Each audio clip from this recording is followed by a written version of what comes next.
제3장 폭풍놀이와 진짜 소나기. 물론 모모는 귀 기울여 듣는 데 있어서 어른과 아이를 가리지 않았다. 하지만 아이들은 어른들과는 다른 이유로 옛 원형극장터를 찾아왔다. 모모가 거기 살면서부터 아이들은 그 어느 때보다 재미있게 놀 수 있었다. 한순간도 지루한 때가 없을 정도였다. 모모가 멋진 제안을 내놓기 때문은 아니었다. 아니, 모모는 그냥 거기 앉아서 같이 어울려 놀았을 뿐이다. 어떻게 그렇게 되는지는 모르지만 모모가 있으면 아이들은 기발한 아이디어를 새록새록 떠올렸다. 그들은 매일 새로운 놀이를 생각해냈고 점점 더 멋진 놀이를 만들어냈다. 숨이 턱턱 막히는 후덥지근한 어느 날이었다. 10명 되는 아이들이 돌계단에 앉아 모모를 기다리고 있었다. 모모는 외출 중이었다. 가끔 그러듯이 주변을 돌아다니고 있었던 것이다. 하늘에는 시꺼먼 먹구름이 두텁게 덮여 있었다. 곧 한바탕 소나기가 쏟아질 것 같았다. 꼬마 동생을 데리고 온 소녀가 말했다. 집에 갈래. 난 천둥이랑 번개가 무서워. 안경을 쓴 소년이 물었다. 그래, 그럼 집에서는? 집에 있으면 무섭지 않니? 소녀가 대답했다. 무섭지. 그렇다면 여기 있어도 되겠네. 소녀는 어깨를 으쓱하고 고개를 끄덕였지만 잠시 후에 이렇게 말했다. 하지만 모모가 안 올지도 모르잖아. 약간 불량스러워 보이는 소년이 두 아이의 대화에 끼어들었다. 그래서 어떻다는 거야? 그러니까 우리끼리 아무 놀이나 하자. 모모가 없더라도 말이야. 좋아. 그런데 무슨 놀이를 하지? 나도 몰라. 무슨 놀이든지 하자. 무슨 놀이든지라니. 그런 말은 소용없어. 누구 좋은 생각 있는 사람? 목소리가 여자애처럼 높은 뚱뚱한 소년이 말했다. 나한테 좋은 생각이 있어. 이 극장터 전체를 커다란 배라고 하는 거야. 우리는 미지의 바다를 항해하면서 모험을 하는 거지. 자, 내가 선장이다. 넌 1등 항해사야. 넌 자연과학자. 그러니까 교수가 되는 거야. 왜냐하면 우리 여행은 탐사 여행이거든. 알겠지? 다른 사람들은 선원을 해. 그럼 우리는 뭘 하지? 여자 선원들이지. 이 배는 미래의 배거든. 정말 멋진 생각 같았다. 아이들은 그렇게 하기로 하고 놀이를 시작했다. 하지만 제가끔 의견이 달라서 놀이가 순조롭지 않았다. 얼마 뒤에 아이들은 돌계단에 앉아 모모를 기다렸다. 드디어 모모가 나타났다. 높은 파도가 뱃전에 철썩철썩 부딪혔다. 탐사선 아르고호는 파도의 위아래로 조용히 흔들거리며 전속력으로 남쪽의 산호초 바다를 향해 나아가고 있었다. 유사일에 이런 위험한 바다를 항해한 선박은 없었다. 곳곳에 심연과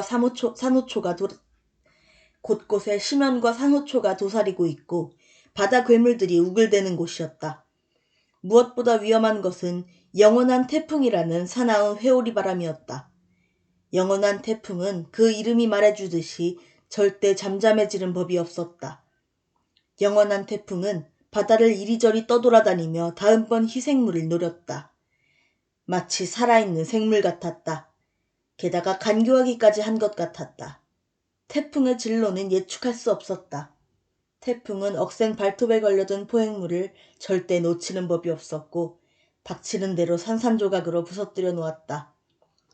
물론 탐사선 아르고는 떠도는 회오리 바람을 만날 경우를 대비해 특수하게 제작되었다.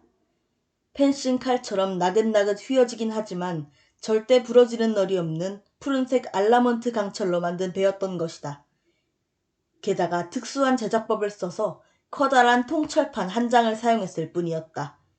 이음매나 용접한 곳은 한 군데도 없었다. 아무리 그렇다고 해도 다른 선원들이었다면 이 엄청난 모험을 떠날 용기를 내기 어려웠으리라. 하지만 선장 고르도는 용감한 사람이었다. 선장은 사령교 위에 당당하게 서서 남녀 선원들을 내려다보았다. 그들은 하나같이 자기 전문 분야에서 내로라 하는 노련한 전문가들이었다. 선장 옆에는 1등 항해사 돈 멜루가 서 있었다. 돈 멜루는 이미 127번이나 태풍을 만났지만 무사히 넘긴 유능한 뱃사람이었다. 뒤쪽 맨 위 가판에는 탐사 여행의 학술 책임자인 아이젠슈타인 교수와 두 여조수 마우린과 사라가 보인다. 마우린과 사라는 뛰어난 기억력으로 교수의 도서관 역할을 맡고 있었다. 세 사람은 고개를 숙여 정밀 기계를 들여다보면서 어려운 학술 용어를 써가며 나지막한 목소리로 협의하고 있었다. 그들과 조금 떨어진 곳에는 아름다운 원주민 소녀 모모잔이 책상 다리를 하고 앉아 있었다. 교수는 이따금 소녀에게 이곳 바다의 특징을 물었다. 그러면 소녀는 교수만이 알아들을 수 있는 울림이 좋은 훌라 방언으로 대답했다. 이번 탐험의 목적은 떠도는 태풍의 원인을 밝혀내고 가능하다면 태풍을 제거해서 다른 배들도 이곳을 다닐 수 있도록 하는 것이었다. 하지만 사방은 고요했고 태풍이 불 기미는 없었다. 갑자기 막루에서 한 선원이 큰 소리로 외쳤다. 선장은 생각에서 깨어났다. 선원은 두 손으로 나팔을 만들어 외쳤다. 선장님, 제 눈이 틀림없다면 저 앞에 유리섬이 있습니다. 선장과 돈 멜루는 즉시 망원경을 들었다. 아이젠슈타인 교수와 두 조수도 흥미를 느끼고 가까이 다가왔다. 하지만 아름다운 원주민 소녀만은 침착하게 앉아 있었다. 소녀가 속한 부족에는 호기심을 드러내는 것을 금지하는 비밀스러운 관습이 있기 때문이었다. 그들은 곧 유리섬에 닿았다. 아이젠슈타인 교수는 줄 사다리를 타고 내려가 속이 훤히 들여다보이는 투명한 바닥에 도착했다. 바닥은 굉장히 미끄러웠다. 교수는 똑바로 서 있기 위해 무진 애를 써야 했다. 섬은 원형이었고 어림잡아 지름이 20m는 되는 것 같았다. 교수는 둥근 지붕처럼 가운데가 봉긋하게 솟아있는 섬의 가장 높은 곳까지 올라가 아래를 내려다보았다. 섬의 저 깊숙한 내부에서 일렁이는 불빛이 똑똑히 보였다. 교수는 잔뜩 긴장해 난간 밖으로 몸을 내밀고 기다리고 있는 다른 사람들에게 자기가 본 내용을 이야기했다. 마우린이 말했다. 그렇다면 오겔문프 비스트로 치날리스인 것 같군요. 사라가 말했다. 그럴지도 모르지만 슐루클라 타페토치페라일 수도 있어요. 아이젠슈타인 교수는 일어나 안경을 고쳐 쓰고 위를 향해 소리쳤다. 내 생각에는 흔히 볼 수 있는 슈트룸푸스 쿠비에치넨주스의 변종인 것 같소. 아래쪽에서 관찰해봐야 정확히 알 수 있겠는데. 그러자 어느새 잠수복을 갖춰 입은 여자 선원 3명이 물속으로 뛰어들었다. 그들은 세계적으로 유명한 잠수 선수권을 보유하고 있었다. 그들의 모습은 곧 짙푸른 바다 깊숙이 사라졌다. 수면에는 한동안 물거품만이 뽀글거릴 뿐이었다. 하지만 갑자기 산드라라는 소녀가 물 위로 올라와 헐떡거리며 소리쳤다. 거대한 해파리예요. 두 사람은 해파리의 촉수에 잡혀 꼼짝달싹 못하고 있어요. 너무 늦기 전에 어서 도와줘야 해요. 그리고 산드라는 다시 물속으로 사라졌다. 즉시 100명의 잠수부가 돌고래라는 별명을 가진 경험 많은 대장 프랑코의 지휘 아래 물속으로 뛰어들었다. 바다는 곧 물거품으로 뒤덮였다. 그러나 그들도 두 소녀를 해파리로부터 빼낼 수 없었다. 해파리의 힘이 워낙 막강했던 것이다. 교수가 이마를 찡그리며 조수들에게 말했다. 이 바다에는 모든 것을 거대하게 성장시키는 어떤 신비한 물질이 들어있나 보오. 정말 흥미롭군. 그동안 선장 고르돈과 1등 항해사 돈 멜로는 의논해보고 결론을 내렸다. 돈 멜루가 큰 소리로 외쳤다. 돌아오시오. 모두 갑판으로. 괴물을 2조각 내기로 합시다. 그러지 않고서는 두 사람을 구할 수 없겠소. 돌고래 대장과 수하의 잠수부들은 모두 갑판으로 기어 올라왔다. 아르고호는 우선 뒤로 약간 물러났다가 전속력으로 거대한 해파리를 향해 돌진했다. 강철로 된 이 배의 앞부분은 면도날만큼이나 날카로웠다. 해파리는 곧 두동강 나버렸다. 아무 소리도 나지 않았고 진동도 거의 느낄 수 없었다. 촉수에 잡혀있는 두 소녀가 다칠지도 모르는 위험한 시도였지만 1등 항해사 돈 멜루는 한치의 오차도 없이 정확히 계산하고 정확하게 두 소녀 사이로 배를 몰았던 것이다. 두 동강난 해파리의 촉수는 곧 힘없이 축 늘어졌고 두 사람은 무사히 빠져나올 수 있었다. 사람들은 풀려난 두 소녀를 열렬하게 환영해 주었다. 아이젠슈타인 교수는 그들에게 다가가 말했다. 내 잘못이었소. 당신들을 내려보내지 말았어야 했는데 그런 위험한 곳에 보낸 걸 용서해 주시오. 한 소녀가 명랑하게 웃으며 대답했다. 미안해하실 것 없어요. 우리는 그런 일을 하려고 온걸요. 다른 소녀가 덧붙였다. 우리 직업이 원래 위험하잖아요. 하지만 더 오래 이야기를 할 시간이 없었다. 선장과 선원들은 두 소녀를 구출하느라 바다를 눈여겨보는 일을 까마득히 잊고 있었다. 그런데 그동안 떠도는 회오리 바람이 수평선에 나타나 맹렬한 속도로 아르고호를 향해 돌진해오고 있었던 것이다. 집채만큼 거대한 파도가 몰려와 아르고호를 덮쳐서는 하늘 높이 올렸다가 좋기 50m는 되는 물속으로 매닫고잤다.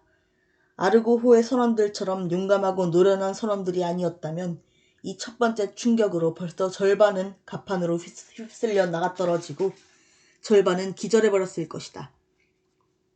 하지만 선장 고르도는 마치 아무 일도 없었다는 듯이 두 다리를 버티고 사령교에 서 있었다. 승무원 역시 조금도 흔들림이 없었다.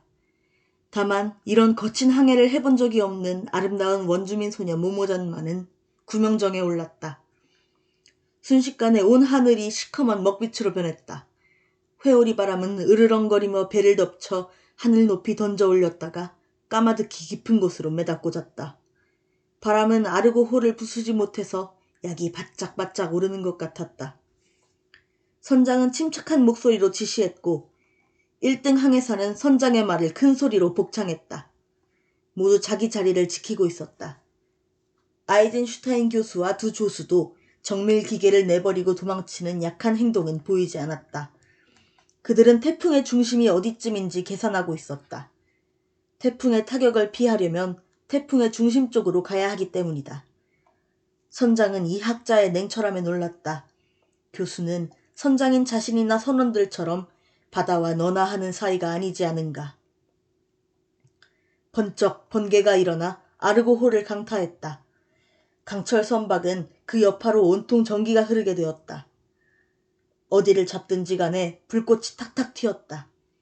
하지만 아르고호에 탄 사람들은 모두 몇 달 동안의 강도 높은 훈련을 통해 그런 일에 단련되어 있었다. 이 정도는 아무것도 아니었다. 다만 강철로 만든 밧줄이라든지 쇠막대같이 좀 얄팍한 부분이 백열 전구 속의 필라멘트처럼 빨갛게 달아오르자 승무원들도 임무를 수행하기가 약간 힘이 들었다. 성면장갑을 끼어도 소용이 없었기 때문이다. 하지만 다행히 장대 같은 비가 쏟아부어 뜨거운 열기는 곧 사라졌다. 돈 멜루를 빼고 이렇게 세찬 비를 맞아본 사람은 아무도 없었다. 빗줄기가 어찌나 촘촘했던지 순식간에 숨쉬는 데에 필요한 공기마저 몽땅 밀어내버렸다. 아르고호의 탑승원들은 잠수 마스크와 산소 호흡기를 착용해야 했다. 번쩍번쩍 우르릉 쾅쾅 포효하는 바람, 집치만한 파도와 하얀 물거품. 아르고호는 모든 계기를 최고 속력으로 놓고 강력한 태풍의 힘에 맞서 한치 한치 힘겹게 앞으로 나아갔다. 보일러실 안쪽 깊숙한 곳에서 일하는 기관사와 화부들은 정말 초인적인 역량을 발휘했다. 배가 앞뒤로 양옆으로 이리저리 심하게 요동쳐서 잘못하면 아가리를 쩍 벌리고 있는 아궁이 속으로 내동댕이 쳐질 수도 있기 때문에 그들은 굵은 동아줄로 몸을 묶고 일했다. 드디어 태풍의 중심에 도착했다. 그런데 눈앞에 벌어지고 있는 광경이란. 폭풍이 그 강력한 힘으로 들쭉날쭉한 파도들을 다림질하듯이 쓸어버려서 그곳의 바다 표면은 거울처럼 매끈했다. 그런데 거기에서 거대한 어떤 생물체가 춤을 추고 있는 것이다. 위로 갈수록 더 뚱뚱한 그 생물체는 한 발로 서서 춤추고 있었다. 마치 산만한 거대한 팽이가 빙글빙글 돌고 있는 것 같았다. 게다가 어찌나 빨리 도는지 자세한 모습을 살펴볼 수도 없었다. 아이젠슈타인 교수는 세찬 빗줄기 때문에 자꾸 흘러내리는 안경을 고쳤으며 환호성을 질렀다. 슘슘 구미라스티쿰이다. 돈 멜루가 투덜거렸다. 조금 더 자세하게 설명해 주시겠어요? 우리는 단순한 뱃놈들이라. 조수인 사라가 끼어들었다. 교수님이 연구에 전념하게 내버려 두세요. 2번 다시 없는 좋은 기회예요. 팽이 모양의 저 생물체는 지구가 탄생한 최초의 시기에 출현한 것으로 추정되지요. 그러니까 10억 년보다 더 오랜 옛날에 출현했다고 할 수 있어요. 지금은 먼지처럼 작은 변종만이 남아있을 뿐이에요. 간혹 토마토 소스나 더욱 드문 일이긴 하지만 초록색 잉크 속에서나 찾아볼 수 있어요. 이런 크기의 표본이라면 이 종류로 아직까지 남아있는 유일한 것일 거예요. 으르렁대는 바람소리에 맞서 선장이 큰 소리로 외쳤다. 하지만 우리는 영원한 태풍의 원인을 제거하기 위해 여기 온 겁니다. 그러니까 교수님, 저놈을 멈추게 할 수 있는 방법을 일러주세요. 교수가 말했다. 나도 모릅니다. 아직까지 저 생물체를 학문적으로 연구할 기회를 가진 사람은 아무도 없었으니까요. 선장은 말했다. 좋습니다. 그러면 우선 대포를 한 방 쏘겠습니다. 그리고 무슨 일이 벌어지는지 보기로 하지요. 교수는 한탄했다. 유감천만이군요. 하나밖에 남지 않은 슘슘 구미라스티쿰 표본을 쏘다니. 하지만 어느새 강력한 파괴력을 자랑하는 상상의 대포가 거대한 팽이 모양 생물체를 조준했다. 선장은 명령했다. 발사! 2개의 포신으로부터 무려 1미터나 되는 파르스름한 불꽃이 뿜어져 나왔다. 물론 소리는 전혀 나지 않았다.